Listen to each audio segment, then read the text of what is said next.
Beleza. Então, galera, boa noite para todo mundo, né? A gente está começando uma reunião do CAC e hoje vamos falar do tema dos créditos de carbono, né? Então, novamente, aquele esquema, não sei se tem alguém aqui que nunca frequentou uma reunião, mas a gente faz uma apresentação inicial, então a ideia não é ser uma formação, mas um debate, mas a gente sempre deixa algumas pessoas encarregadas de fazer uma apresentação inicial para facilitar o debate, né? Então, hoje eu e a Fernanda vamos falar um pouquinho. A gente montou uma apresentação aqui, vou mostrar para vocês. E depois da apresentação, vocês podem, tipo, todo mundo se inscrever para fazer comentários e tal. Deixa eu colocar a apresentação aqui para começar.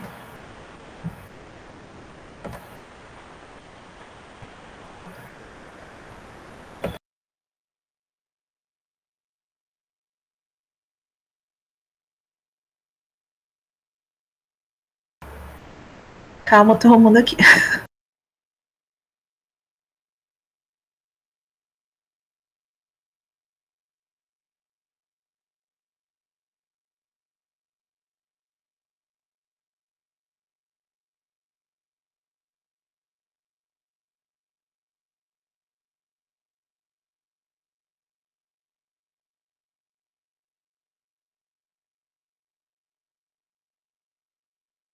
Show. Daí, Fê, quando tiver que passar o slide, você só me fala que eu vou passando.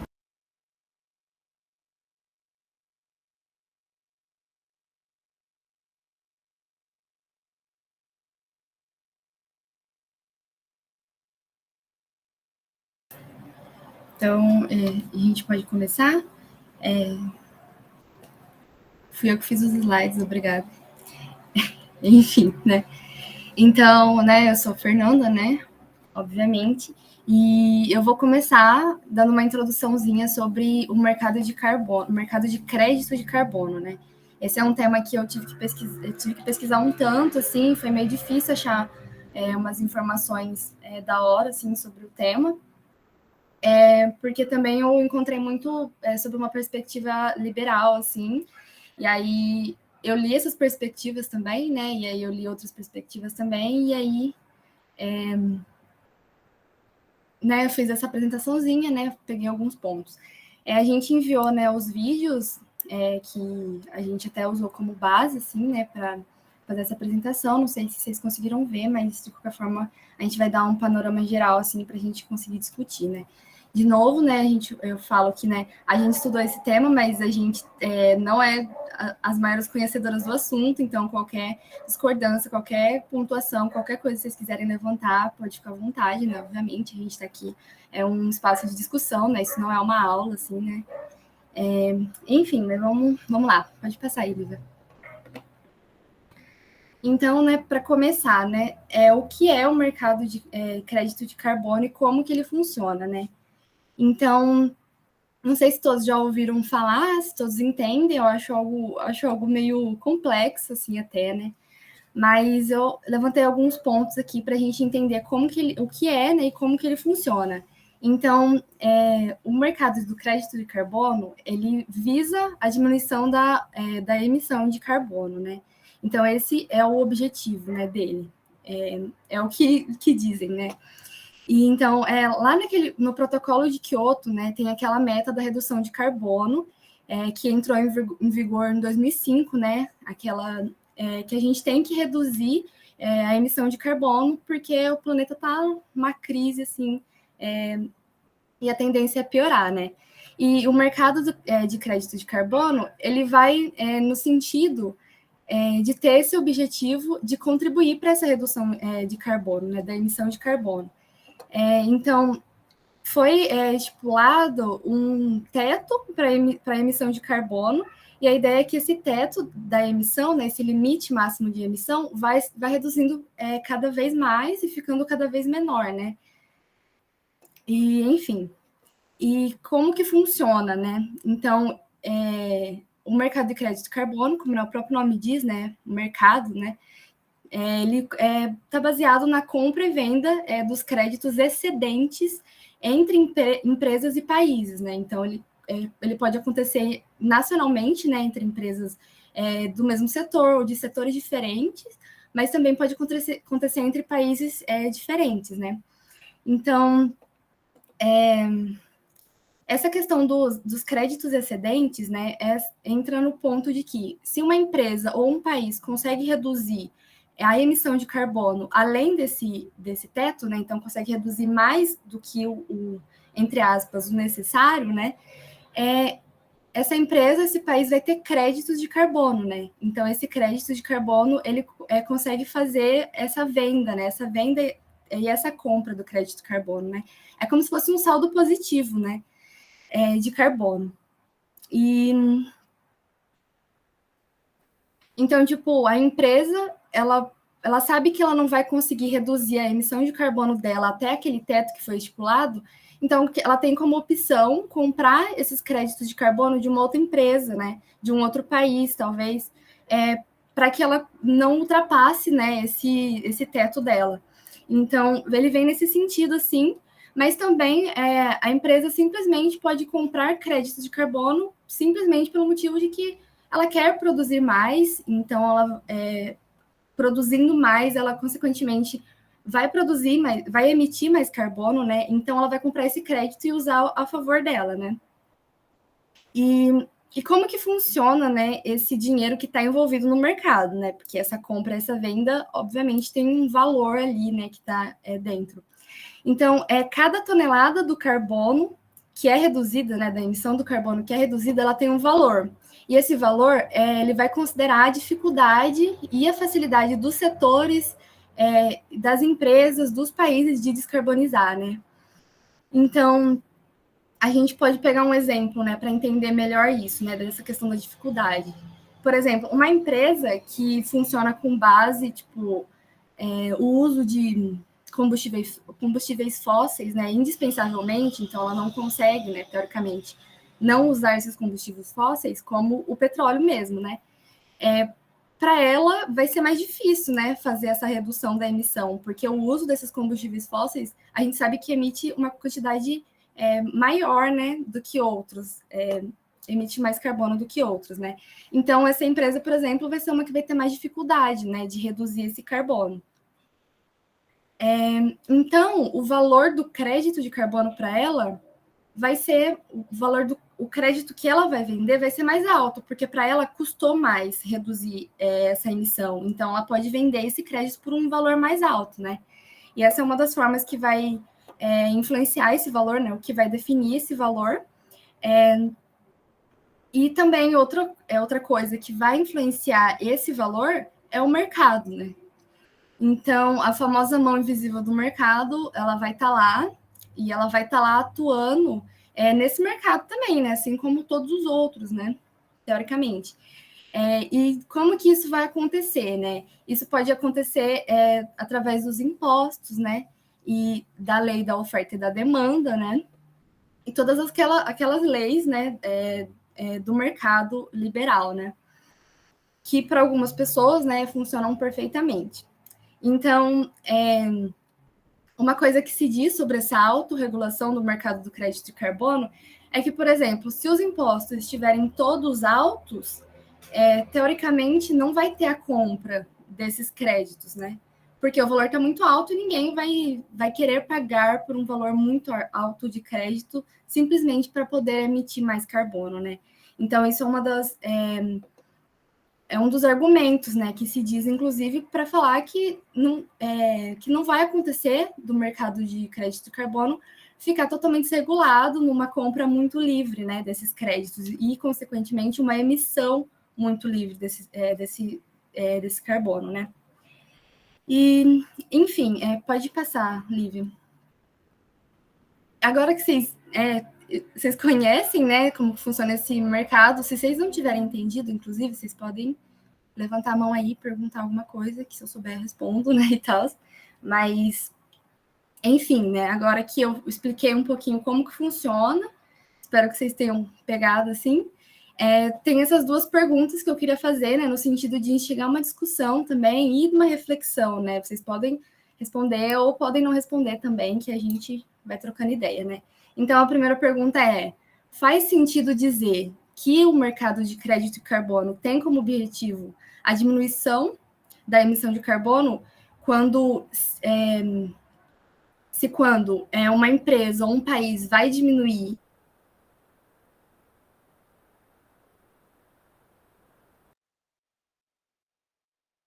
né? Ele é transferido para outra empresa ou para outro país. Então faz sentido que o objetivo disso é realmente reduzir a emissão de carbono, porque nessa reduziu uma quantidade X,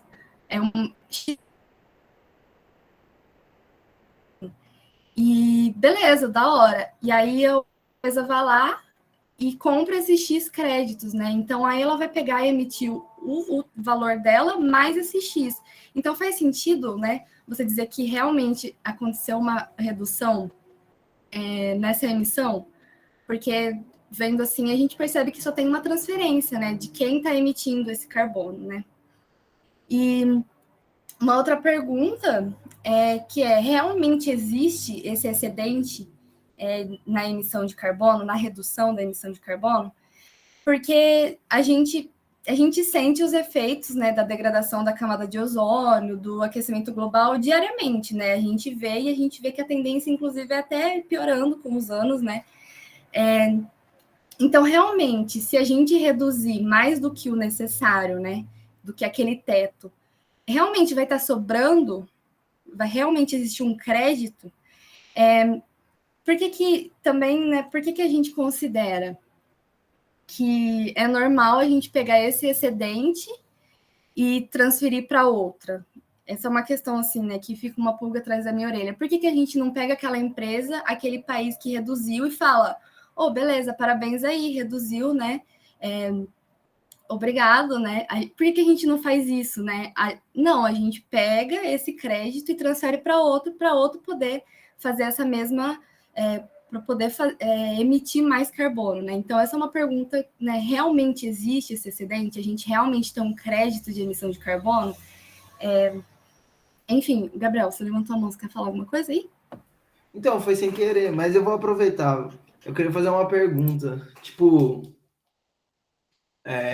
dentro dessa lógica que é bem complexa, né, que nem você falou, afinal, quem que estipula, que estipula essas regras e como que você sistematiza isso?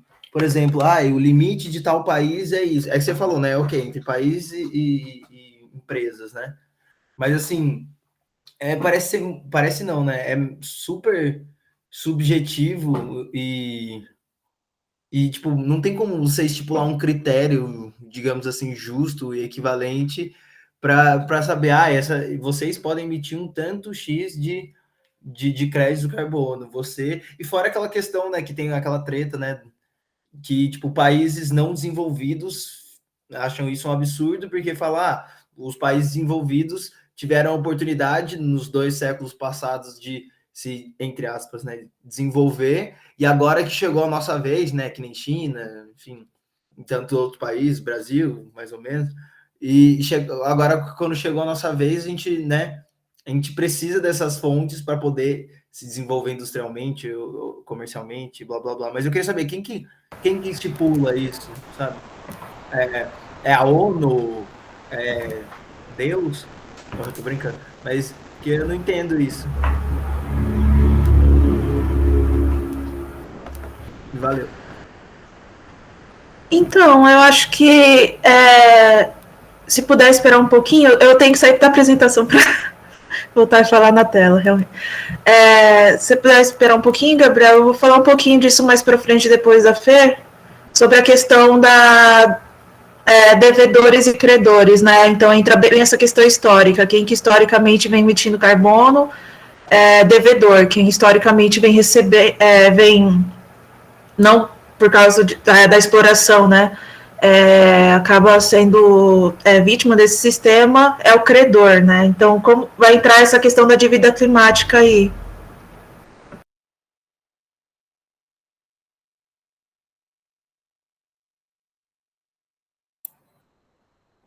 Bom, é isso, sem spoilers no momento, Gabriel. Mas vamos lá, pode passar esse slide, Lívia, por favor.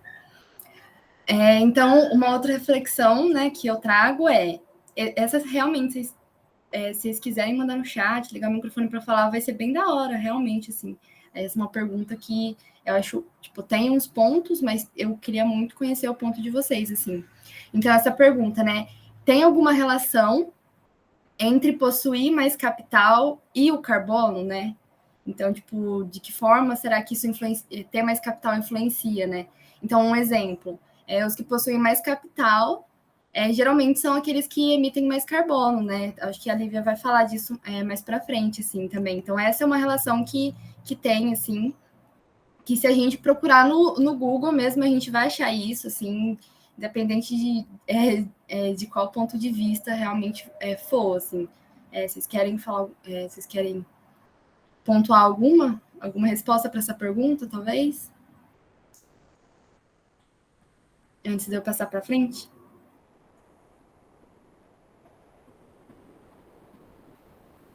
Desconfio que não. Mas pode passar então, Lívia. Então, né, tem outros pontos, né, além deles emitirem mais carbono, né? Então, os que possuem mais capital, né, a gente está dizendo de empresas, né, de países que são mais ricos também, né, mais desenvolvidos, né, entre aspas. E, enfim, eles possuem mais acesso às formas de reduzir a emissão, né? Então, eles têm mais dinheiro, então, logo, eles vão conseguir pegar todas as formas de reduzir carbono, né? Toda a infraestrutura necessária, eles vão ter acesso a isso, né? Então, eles vão conseguir reduzir, então, eles vão conseguir achar outras fontes, etc., mais fácil, né? E dessa forma, teoricamente, né, seguindo essa linha de raciocínio, conseguindo reduzir mais a emissão, eles vão ter mais créditos de carbono, então eles vão poder vender mais crédito e aumentar, né, a sua fortuna, né? Então, esse é um ponto, mas também tem outros pontos, assim, que são mais prováveis de que aconteçam do que isso, né? Então, tem um outro ponto que eles vão ter dinheiro, né? Eles vão ter essa grana para poder comprar o direito de emitir de outros países, de outras empresas, né? Então, que provavelmente é algo que vai fazer mais sentido para eles, né? Então, eles vão chegar no teto dele, né? No teto de emissão, e aí eles não vão parar ali, né? Porque sempre visando lucro. Então, o que vai acontecer é que eles vão comprar esse crédito de outros países, de outras empresas, e assim eles vão produzir mais, né? E, consequentemente, emitir mais carbono, né? Então, eles têm dinheiro para comprar o direito de poluir mais, né? Para comprar o crédito de carbono, né? Outro ponto também é que eles vão poder investir naqueles que não têm a mesma facilidade que eles para reduzir a emissão. E dessa forma, né, eles vão receber parte do dinheiro que está envolvido que essas empresas, esses países que não têm essas condições, vão receber pelo crédito de carbono. Isso é uma coisa que eu não tinha ideia que acontecia, assim, e foi realmente, me pegou de surpresa, assim, mas acontece de países, né, que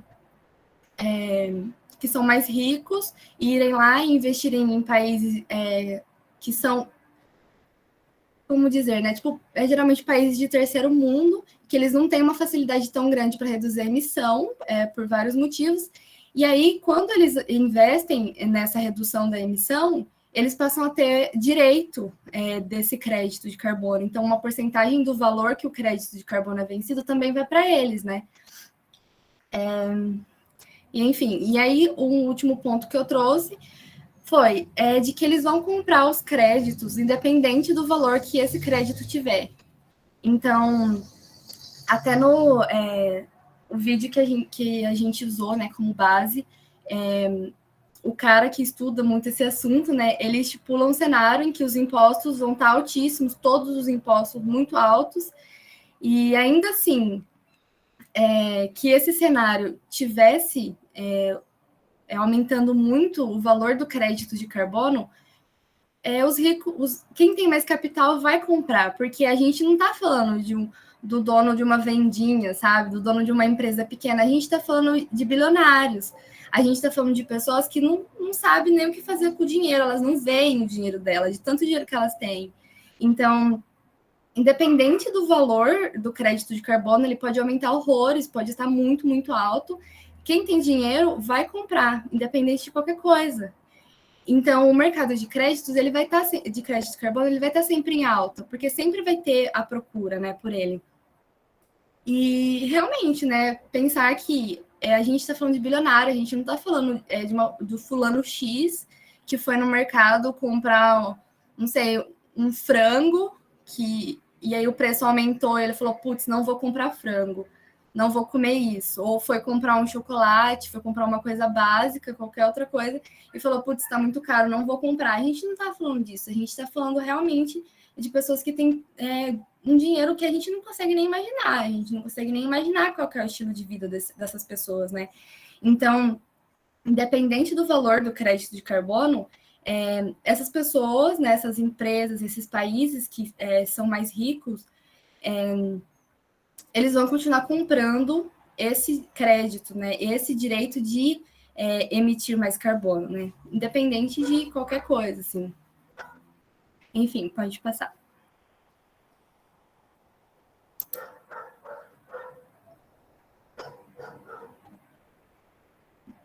Peraí, deixa eu processar essa pergunta. Você sabe se as multinacionais operando em países que não são de origem delas contam na emissão dos países que elas estão localizadas? Putz, eu não sei. Eu lembro de ter visto algo relacionado, não sei se a Lívia sabe responder.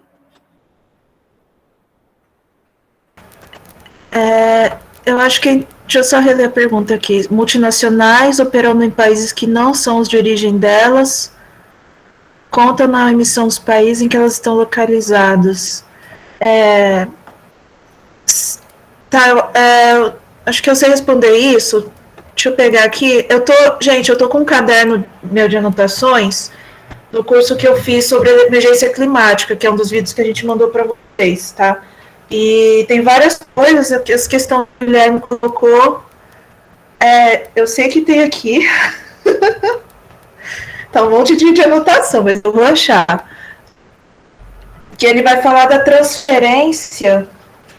É aquela questão de. É uma aula que eles têm sobre justiça climática. A coisa eu ponho para vocês depois.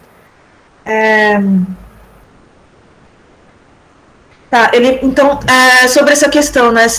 Deixa eu ler de novo.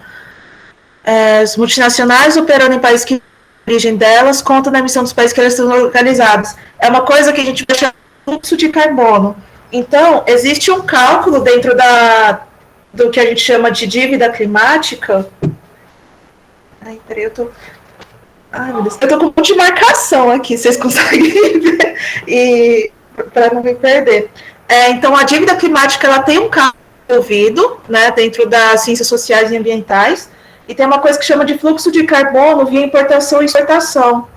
Então, quando você vai fazer esse cálculo de qual que é o país que está devendo mais porque está emitindo maior quantidade de gás carbônico, isso entra. Então, se você tem uma empresa estadunidense que ela está explorando minérios num país africano ou da América do Sul, apesar do gás carbônico localmente estar sendo emitido nesses países, esse gás carbônico, esses recursos estão sendo alocados para essa estadunidense. Então, quando você vai fazer o cálculo de dívida climática, você joga a conta na empresa nos Estados Unidos. Então, essa conta não fica naquele local que está sendo explorado. Não sei se ficou claro ou se eu só viajei na pergunta. Ah, beleza.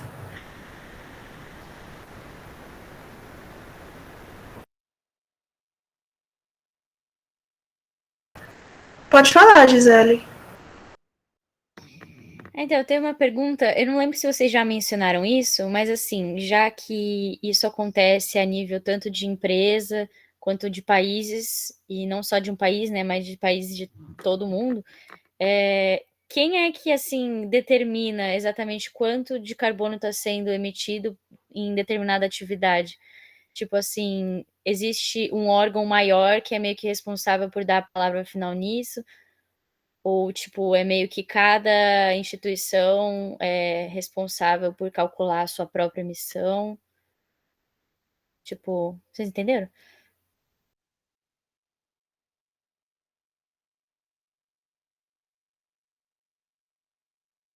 Eu não sei quem faz esse cálculo.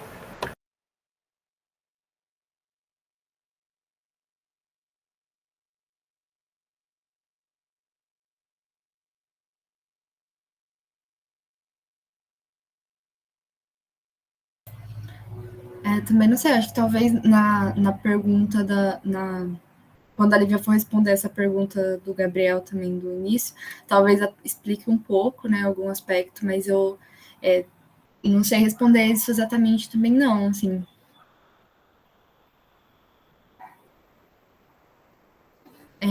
Se você puder voltar para a apresentação, Lívia, que tem mais umas coisinhas. Mas é realmente isso. Para mim, essa questão do carbono é muito complexa. Eu acho que tem muitas perguntas que eu não sei responder e que eu queria que alguém respondesse, assim. Só que eu achei um tema que eu achei que fosse ser mais fácil de encontrar dados, assim, realmente. Porque ultimamente tem bastante gente falando, né? Só que não foi, assim, eu achei bem difícil, inclusive. Mas enfim, né? Agora voltando, né, para a apresentação, né, você percebe que eu só trouxe um monte de reflexão, assim, né, um monte de perguntas, então essa é mais uma, né? Se o objetivo, né, é a redução da emissão, tanto o objetivo, né, que foi estipulado lá no protocolo de Kyoto e tal, como também o objetivo do mercado de crédito de carbono, né, que eles alegam que é esse o objetivo, né? Se o objetivo é reduzir a emissão de carbono, por que algumas empresas e por que alguns países estão tendo essa possibilidade de emitir mais, né? Essa é uma pergunta que realmente, assim, é uma coisa que fica até meio que na retórica, assim, né? Porque eu acho algo muito complexo, porque realmente, assim, a gente quer reduzir essa emissão, mas ao mesmo tempo a gente pega a redução de uns e transfere para outros, assim, né? Então, por que que isso acontece, né? Pode passar, Elívia.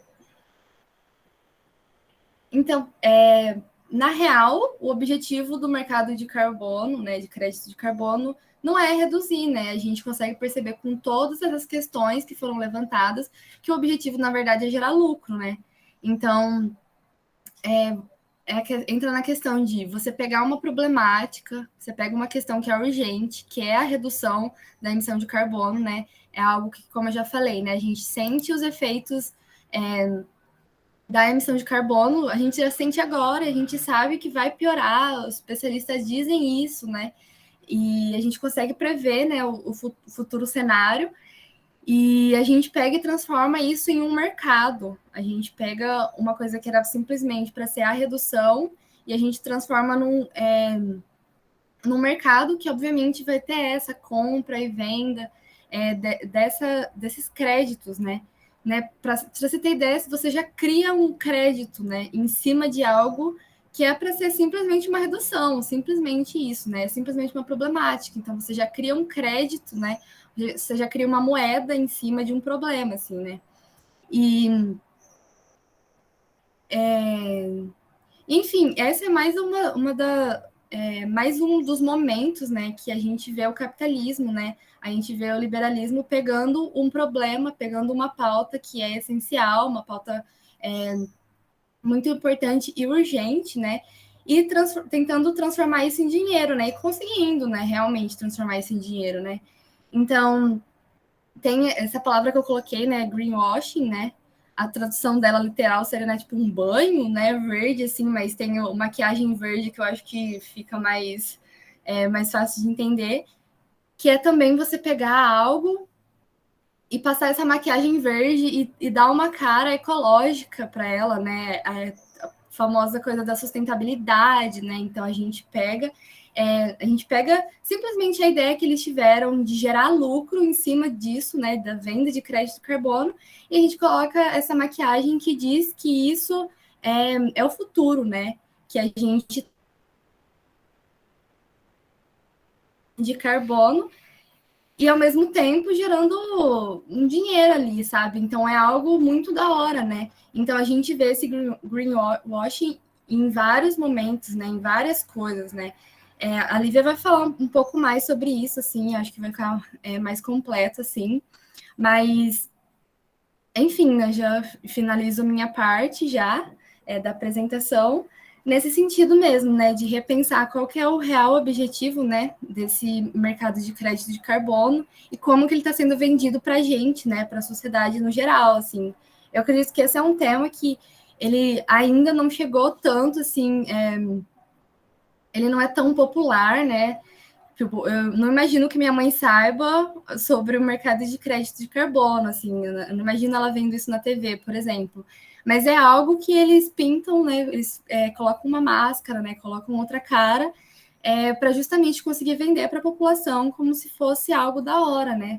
Como se fosse algo realmente algo progressista, né? Algo ecológico, algo sustentável, né? E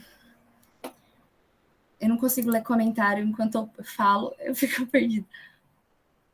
Então, não é algo tão popular, né? Não foi nem fácil de achar, né? Procurando nos lugares que eu geralmente acho coisas, né? Sobre assuntos. Até perdi a palavra, né? Ambientais e tudo mais. Mas, enfim, o que eu tinha a dizer, né, sobre o assunto, eu acredito que acabou na Lívia. Próximo slide é da minha parte ainda? Ah, não, agora é a parte da Lívia. Mas é isso, gente.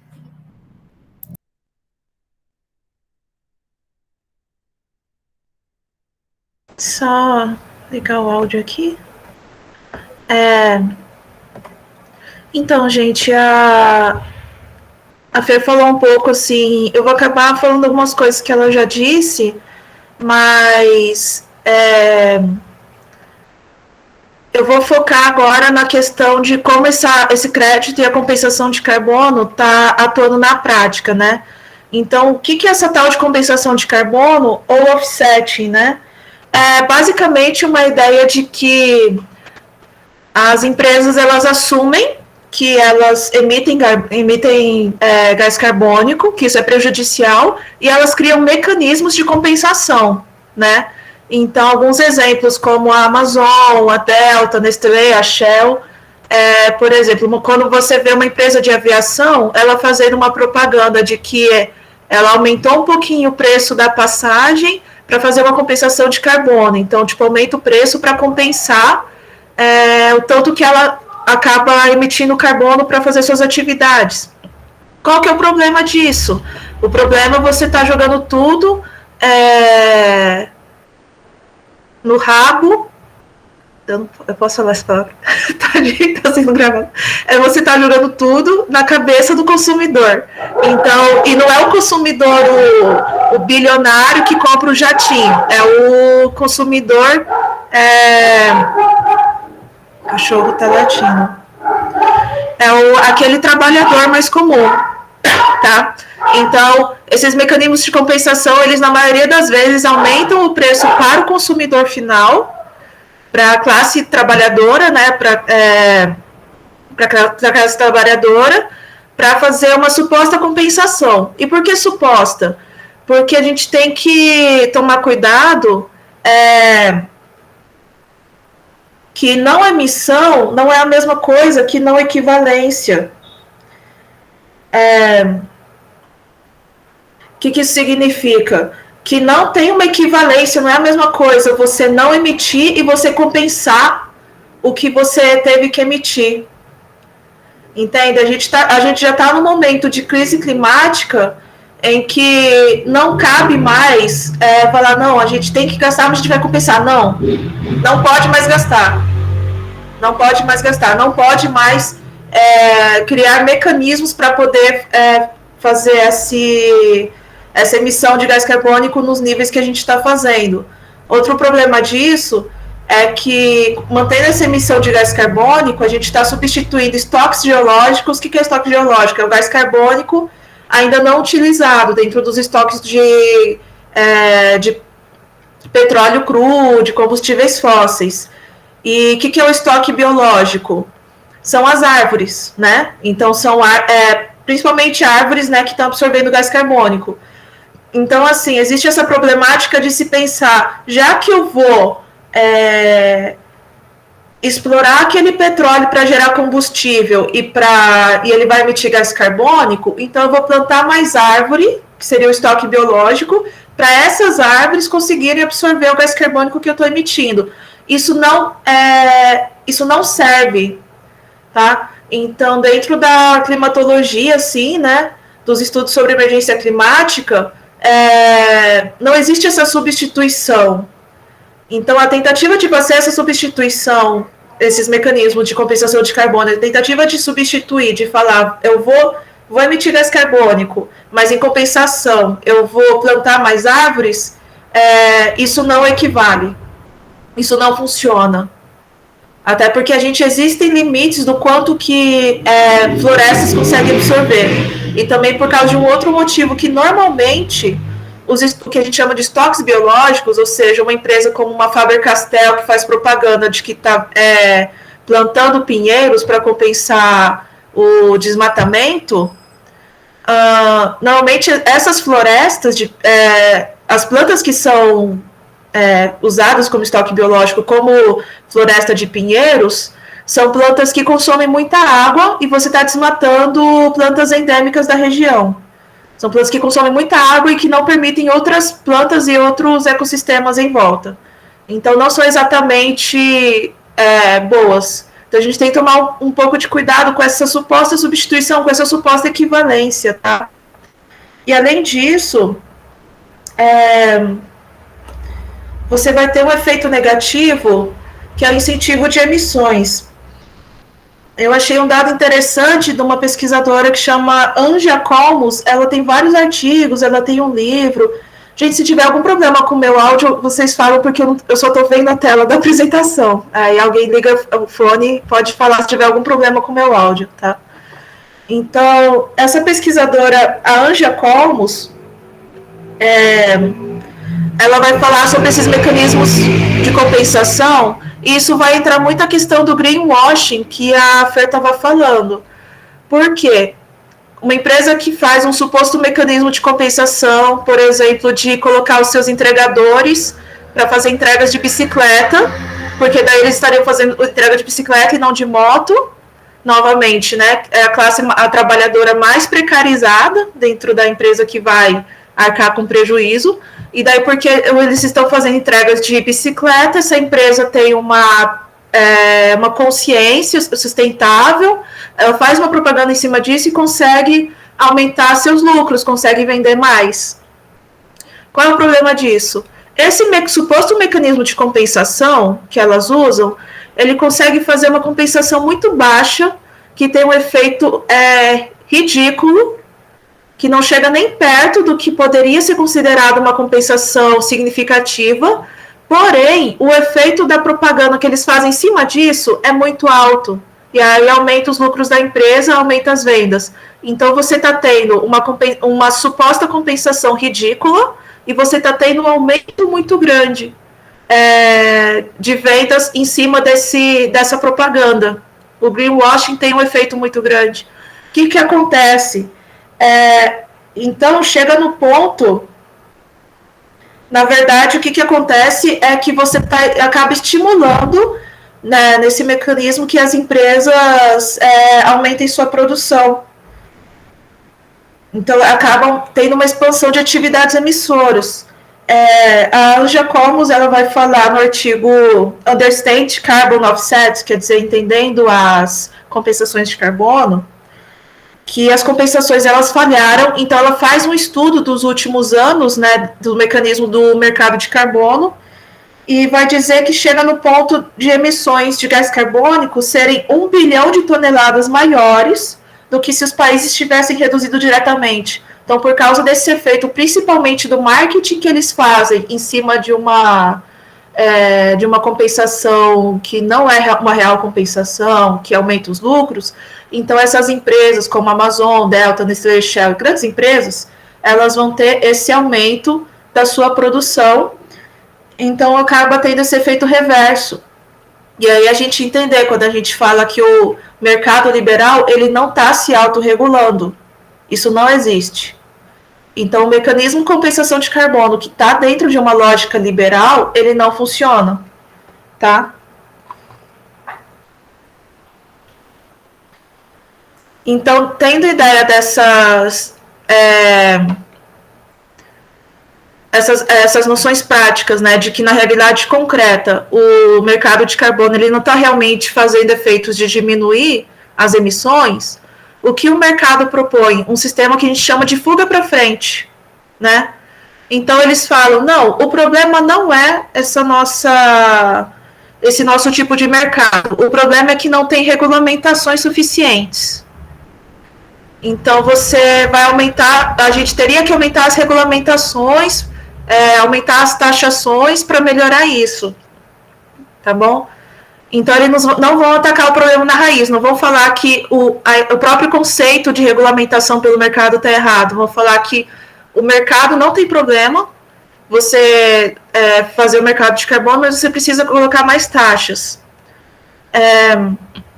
Eu lembro que nesse curso do professor Alexandre Costa sobre emergência climática, ele passou um modelo para a gente, é um modelo que dá para usar no computador, é muito, muito simples, e nesse modelo você tem várias situações, como diminuir o desmatamento, aumentar as taxas de crédito de carbono.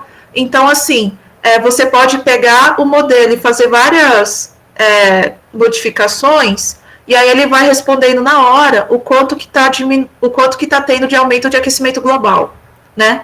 Pensando que, numa perspectiva aceitável, a gente tem que pensar em um aquecimento na meta de 2 graus Celsius. Isso é aceitável, isso é o que os governos mundiais projetam.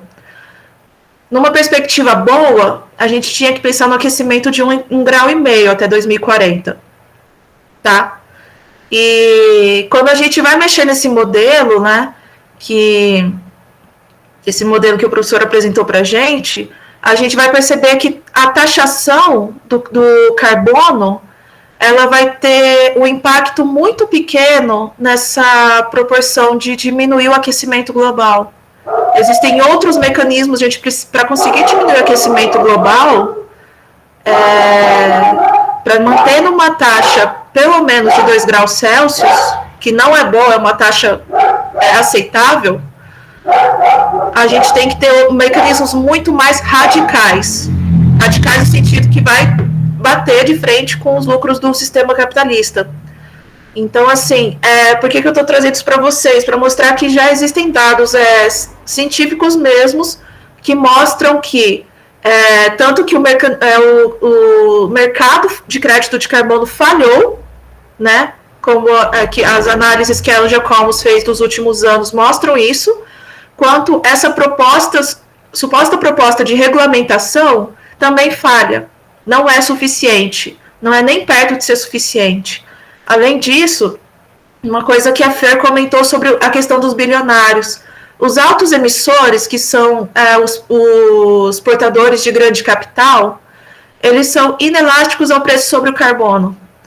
Então, se um bilionário tem que pagar 10 milhões eu não sei valores, mas 10 milhões de dólares num jatinho, e por causa da taxa sobre o carbono, esse valor subir para 20, ele vai pagar.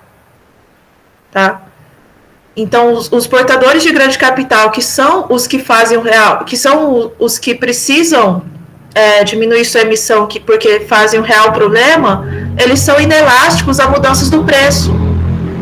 Tudo isso para dizer que altas taxações não resolvem o problema.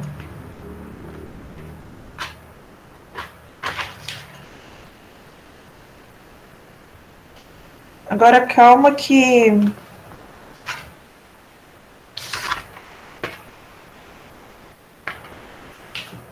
Tá? Isso. Então, dito isso, né, se altas taxações não resolvem o problema, eu vou entrar um pouco naquilo que o Zeno tinha comentado, né? Então, como que a gente pensa essa perspectiva trazendo a perspectiva da desigualdade, né? Que você vai ter países, você vai ter, principalmente países do que a gente chama de norte global, que historicamente e até hoje são grandes emissores, e aí os países do sul global, como que eles entram nessa ideia, né? Então, a gente vai ter um mecanismo que a gente vai chamar de dívida climática, e então essa situação da dívida climática, ela vai ter até um cálculo assim que é feito, né, que envolve tanto as emissões daquele país, quanto as emissões globais, quanto a quantidade de população do país, né. Então, o cálculo de dívida climática, ele vai falar que, na verdade, você vai ter países que são credores, então são países que, historicamente, emitem pouco ou sofrem por causa das emissões de gás carbônico, que são os países que são explorados, né, no sistema capitalista, principalmente os países latino-americanos e africanos. Na verdade, a China também, por causa do seu histórico de exploração, ela também acaba entrando como país credor nesse sentido, tá? E você vai ter países devedores, que são aqueles países que, Estados Unidos, os países da Europa Ocidental, que tem um histórico de uso tem um histórico de exploração capitalista e de maior emissão de gás carbônico. Aí a gente vai ter essa ideia. Então, dentro da justiça climática, você tem os países mais do sul global, que eles vão ser credores, e os países do norte global devem ser devedores, que devem arcar com essa dívida climática. Então, quando a gente traz essa ideia, você vai ter como que entra a questão do mercado de carbono nisso. Como existe essa dívida climática, não faz sentido um país que é pouco desenvolvido por causa do seu histórico de exploração vender o seu crédito de carbono para países que já são desenvolvidos, países do norte global, e países que são desenvolvidos por causa da superexploração de outros países, como os Estados Unidos, né?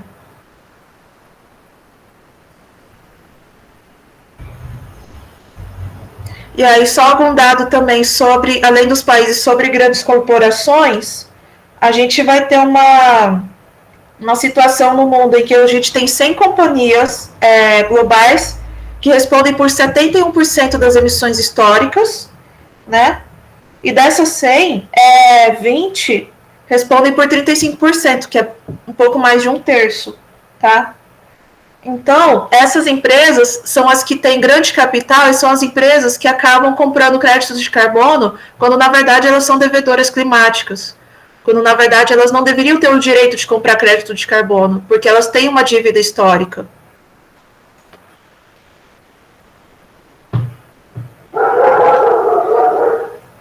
E... Peraí que... Tem que achar mais uma coisinha rapidinho. Isso. Aqui. E aí, dentro disso, eu trago essa pergunta, né? Então, se você tem países que historicamente são credores, que podem falar, não, por causa do nosso histórico de exploração, a gente pode estar fazendo nosso desenvolvimento porque a gente teria esse saldo de carbono sobrando. Será que existe mesmo? Será que existem países que têm saldo de carbono sobrando que eles podem usar por causa da dívida climática histórica? E aí existe ter esse conceito, né, essa definição de saldo de carbono, que seria o limite superior de emissões que é compatível com uma meta de anomalia de temperatura média global.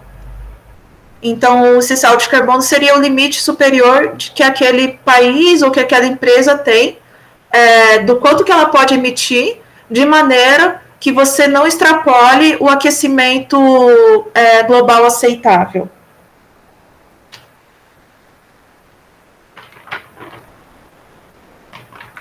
Mas daí eu deixo a pergunta para vocês. Vocês acham que tem países que têm saldo de carbono sobrando, que tem essa capacidade, né? A A pesquisadora, retomando, a pesquisadora Anja Comus, ela vai falar que no contexto global, a gente quase não tem saldo de carbono sobrando, né? Então, assim, no contexto global, a gente praticamente não tem esse saldo de carbono, mas, assim, em níveis menores. Então, será que os países africanos têm, por causa da dívida climática, têm direito a se desenvolver usando o seu saldo de carbono? É uma pergunta que fica. E aqui eu também trago uma provocação, que é uma outra fala do professor Alexandre Costa, que eu achei muito interessante. É o momento que ele fica mais exaltado durante a aula, como todo bom marxista, que ele fala do absurdo que é você ter essa ideia de que alguns países podem emitir, outros não podem emitir. O que ele diz é que se o país pode cortar emissões, ele tem o dever de fazê-lo.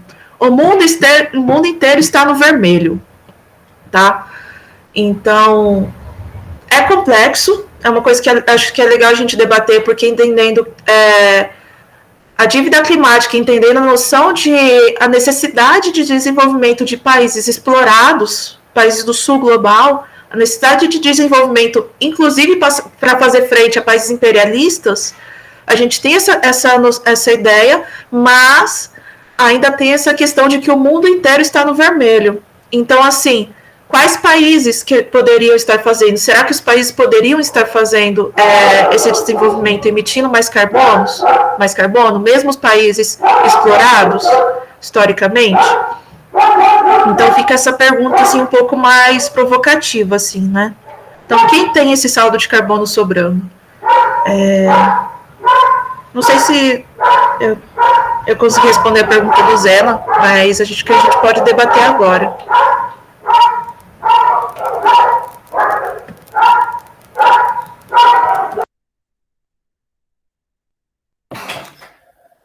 Eu acho que responde em parte, sim. Talvez não totalmente, porque... Mas... vou ter que sair. Mas parabéns aí pelo espaço. E só falar uma coisa, que eu e a Gisele, a gente tá fazendo um curso que eu mandaram lá no grupo de estudos, da Fundação, sei lá quem, Lauro Campos e Marielle Franco lá, né? E tá, mano, muito foda, sério, muito foda esse curso. Gente, quem tá perdendo mesmo, porque é de graça. E, sério, tipo, uma galera muito braba, Michel Louvi, Sabrina Fernandes, e, enfim, tantos outros pesquisadores. Mas daí falou dessa questão, assim, não do crédito de carbono, né? Mas que, tipo, isso não deveria nem estar sendo discutido, né? Isso que dá mais raiva. Tipo assim, mano, a discussão é assim, ir reduzindo os combustíveis fósseis. Tipo assim, abandona, galera. O tempo tá acabando. Tipo, nas pesquisas da IPCC fala isso, que, tipo assim, até 2030 era pra gente reduzir até quase metade o uso de combustíveis fósseis. Em 2030, amanhã é 2030. E 2050 é para ser zerado, sabe? Porque a gente está indo para 1,2 graus desde a era pré-industrial, né? Nem a Lívia comentou. 1,5, 2 é o, entre aspas, mas muito entre aspas, tolerável assim, para tipo, nem sei para que é tolerável, né? Porque assim, a gente já tá vendo, né, tipo, agora nesses últimos 10 anos que tipo assim, tem quem que trazia isso? O Engels, que os colapsos ambientais rolavam, a cada 10 anos, todo ano, né, rola. Tipo assim, no momento que a gente está vivendo. Mas é isso, assim, a discussão é a transição energética, né, assim, que deveria estar rolando, assim, não essa questão de crédito de carbono, que complexo, assim. E é isso, né, só uma coisa que a gente viu também no Meteoro, interessante, bad, né, dessa questão de o capitalismo ser muito filha da puta e plástico, né, e sempre fazer grana com a própria desgraça que ele causa, que a gente viu um exemplo, assim, em algumas cidades dos Alpes suíços, né, onde o turismo é muito forte, dependente do turismo, tá acabando o gelo, né, por conta do aumento da temperatura. Daí tem uma empresa que os caras faz gelo, velho. Os caras foram, tipo assim, estavam ligeiros, sabia, porque, tipo assim, a ciência, né, burguesa, ela é cooptada, né, cooptada não, ela, né, é trabalhada para a burguesia. E daí os caras, mano, criaram uma máquina de fazer a porra do gelo, porque sabiam que ia acontecer isso, segundo estudos, né, científicos, climatológicos, e é isso, os caras ganham uma puta grana, sendo que na Suíça, nos Alpes suíços, não tá tendo mais gelo direito, daí os caras tiveram que comprar máquinas, porque o turismo é meio que exclusivo de algumas áreas, depende disso, para ver como que é, né, as coisas. Mas assim, é um assunto que eu acho que tem que ser discutido e trazido em outros momentos, porque a gente gosta ou não, ele é muito importante e ele é complexo, né? Ele é muito complicado de entender, assim. Mas é isso, parabéns.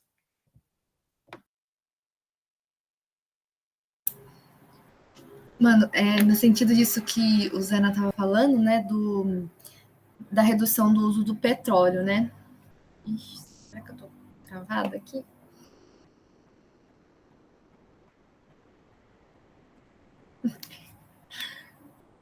Realmente, ok, voltou. Nossa, até me perdi. Mas enfim, nesse vídeo, né, que a gente baseou bastante parte desse estudo aqui, ele até fala, né, tipo, quem viu vai até lembrar, assim, que ele fala da questão do mercado, da mão invisível lá do mercado, e arrumando essas questões de, tipo, que dá para aplicar no petróleo, né? Tipo, o petróleo, né, obviamente, né, aumenta horrores o preço e tudo mais, e ainda assim continuam usando, sendo que é uma das coisas que mais emitem carbono e tudo mais. E teoricamente, né, se a gente usa essa teoria do livre mercado e tal, com esse aumento do preço do petróleo e tudo mais, né, era para a gente parar de usar, né? Ainda mais considerando que é uma coisa que faz um mal considerável, assim, né? Tipo, a gente consegue perceber e tal, né? Então, teoricamente, era para estar reduzido isso, né? Só que não é o que acontece, né? As pessoas continuam usando, né? E aí, nesse vídeo, ele dá o exemplo daquele gás, né? Do CFC lá, dos desodorantes, né? E ele fala, né, que a gente não parou de usar o CFC porque o mercado foi lá e colocou, por exemplo, o imposto lá, ou surgiu outro que é mais eficiente, etc. lá, e pipipopopó. Não foi porque simplesmente proibiram o uso desse tipo de gás, né? E porque ele tinha essas consequências muito grandes, né? Então, não estou dizendo, né, para proibir o uso do petróleo, né? Mas considerando que a gente tem essa demanda da redução, né, do uso desses combustíveis fósseis, né? Por que a gente não por que nunca surgiu uma possibilidade, né, de considerar pelo menos essa redução assim obrigatória, né? Eu acho algo bem complicado, né? Porque a gente pode tentar achar vários argumentos, mas é simplesmente pela questão do lucro, né? Que a gente sabe que as pessoas que estão preocupadas com produzir mais e, consequentemente, ter mais dinheiro, né? Não sei para quê, não sei o que vai fazer com tanto dinheiro quando o mundo estiver pegando fogo, né? Não que já não esteja. Mas, enfim, essas pessoas elas não estão nem aí. Tipo, elas realmente, foda-se, elas só querem acumular mais capital. Realmente, elas querem dar a volta de foguetinho em volta da Terra, sabe, velho? Tipo, é algo assim, nossa, parece outro mundo real, assim. E um ponto, né, de falar de outro mundo é dessa questão, né, de alguns países, algumas empresas terem o direito de poluir mais, pipopopó. Aí alguma reduz, a outra aumenta. Parece estranho, porque parece que as duas estão em planetas diferentes, assim. Porque você fala, oh, beleza, essa aqui reduziu, nossa, que da hora. Aí a outra foi e aumentou. Tipo, porra, mano, a gente tá falando palavrão aqui, né?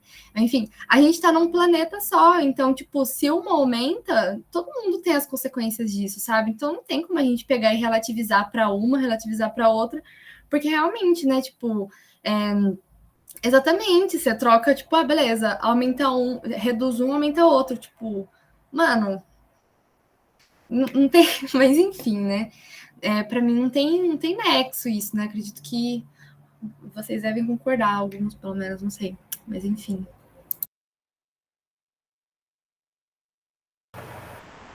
Eu só queria comentar rapidão que o Zena falou dos 2 graus Celsius, né? Por que a gente não, quando eu falo assim, os governantes, né, mundiais, assim, nessas COP, nessas reuniões que são uma farsa, por que eles jogam uma meta de 2 graus Celsius e não 1,5? Tem vários motivos, então, sim, vai ter vários modelos do que acontece quando a gente aumenta em 1,5 do que acontece quando aumenta em 2. E E realmente, 2 graus não é aceitável, mas é porque todos esses acordos, eles colocam lá, vamos fazer as coisas para chegar no máximo em 2 graus Celsius, que tem algumas consequências mais catastróficas. Por exemplo, com 2 graus Celsius de aquecimento, a gente vai ter a extinção de todos os recifes de corais, que é algo que da extinção dos recifes de corais para a extinção humana é um passo, né? Isso eu estou falando só de seres humanos, né? Existem outros seres no planeta. Mas são algumas consequências um pouco mais catastróficas. Eu concordo contigo que não, 2 graus não é aceitável, mas acaba sendo o que está sendo setado em... Meio que a galera já aceitou que a gente está chegando no 1.2, a galera já aceitou que vai passar do 1,5, que seria o aceitável de verdade, e vou falar, vamos diminuir os prejuízos para chegar nos 2 graus Celsius, sabe? E, cara, tipo, eu acho que ia ser legal a gente marcar, não sei também, então, no interesse do pessoal, né, porque é legal ter discussão, mas eu acho que ia ser legal a gente discutir um pouco mais especificamente sobre justiça climática, porque isso vai entrar em racismo ambiental, isso vai envolver várias coisas, assim, que é legal da gente conversar, né? E é isso. Vai lá, Gi. Então, gente, primeiramente, parabenizar vocês pela apresentação, que estava muito boa, apesar de ser um tema bem complexo. Acho que vocês trouxeram o mais importante sobre o assunto. Eu só queria fazer um comentário também sobre isso, que, tipo assim, é muito bizarro como funciona, né, essas tentativas, né, de compensação e de melhoria de projetos ambientais, assim, no capitalismo, porque, tipo, é muito incoerente, assim, tipo, discutir isso e tentar melhorar o clima mundial, pensando, assim, também somente no carbono. Então, magicamente, diminuindo o carbono, todos os problemas vão sumir, e é isso, sabe? É, tipo assim, relativizar muito e isolar uma coisa, assim, numa caixinha, como se a discussão girasse em torno somente de diminuir as emissões de carbono, né? Tipo, só um comentário a mais de como as discussões sobre meio ambiente no capitalismo são muito superficiais e elas não significam exatamente isso, né? Significa simplesmente uma ampliação de um mercado promissor que vai fazer de conta que é sustentável, quando na verdade é só justamente para aumentar o lucro e ser uma coisa da aparência, né? Um jogo de aparências. Tipo, não, isso aqui é sustentável, isso aqui usa madeira de reflorestamento, quando na verdade é eucalipto, que é uma bosta para o meio ambiente. Não, esse daqui, sei lá, faz isso, só como uma forma de ser mais sedutor, né, pro mercado.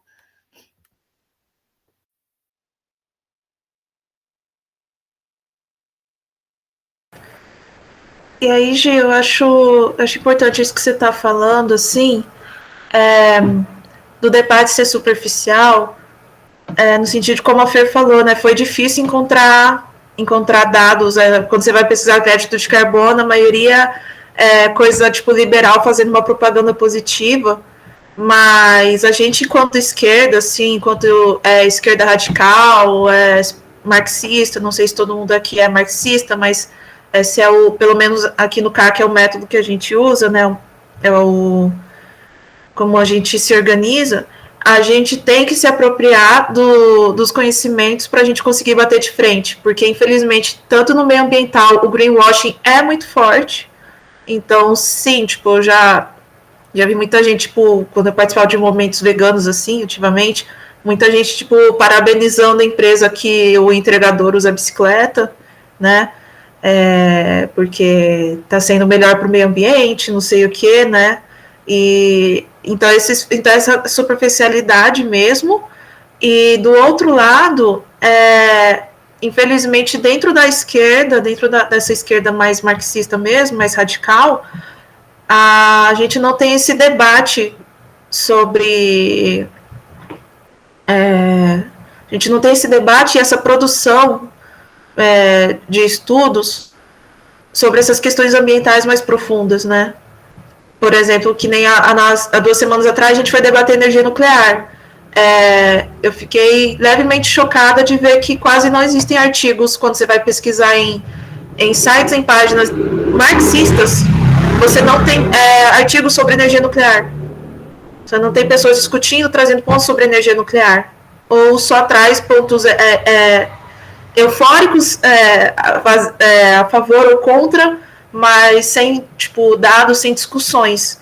Então, realmente, assim, acho que a gente pode aproveitar esse coletivo, esse espaço para fazer isso, para fazer essas discussões que são, tipo, urgentes, assim, e que não estão acontecendo, tanto no campo ambientalista, porque é muito mais liberal, mais forte do campo ambientalista é liberal, e também no meio da esquerda, que tá bem fraco ainda, realmente, está muito mais fraco do que a urgência exige, né, esses debates. Mas, gente, falei mais, senão eu vou ficar falando a noite inteira.